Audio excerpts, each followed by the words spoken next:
नमस्कार मैत्रिणींनो, happy new year सगळ्यांना. चला आज मस्तपैकी नवीन दिवसाची नवीन सुरुवात करूया. तर अशी गोड पदार्थाने करूया. चला मस्त गुलाबजामू बनवूया. तर आता इथं मी गुलाबजामुनचं पॅकेट आणून ठेवलेलं होतं. खूप म्हणजे 1 महिना होऊन गेलं.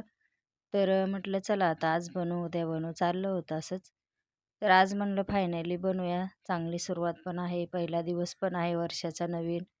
तर चला मस्त असं दूध टाकून घेतलं आणि असं एकदम पीठ आहे ना चांगलं मळून घ्यायचं. पीठ जेवढं चांगलं मळताल तेवढे तुमचे गुलाबजामुन चांगले फुलतात. तर आता इथं मी 2 हाताने चांगलं पीठ मळून घेतलं आणि आता गोळ्या करून घेते. तर छोट्याशा गोळ्या करायच्या आणि नंतर मग तळायच्या. तर आता एवढ्या आकारामध्ये मी गोळे करून घेतलेले आहेत गुलाबजामुनच्या आणि मस्त आता सगळ्या गोळ्या करून घेते. त्याच्यानंतर तेल गरम करायला ठेवलं कढईमध्ये. लोखंडाच्या कढईमध्ये तळलं ना तर चांगलं तळलं जातं. त्याच्यामुळे मी लोखंडाचीच कढई कुठलेही पदार्थ तळण्यासाठी केलेले आहे.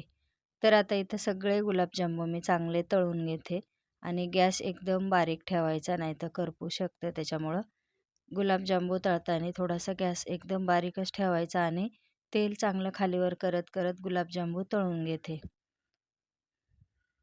गुलाबजामुन आता इथं तळून झालेले आहेत. मग मी साखर टाकून घेतली अर्धा किलो. त्याच्यामध्ये 1 ग्लास पाणी टाकलं.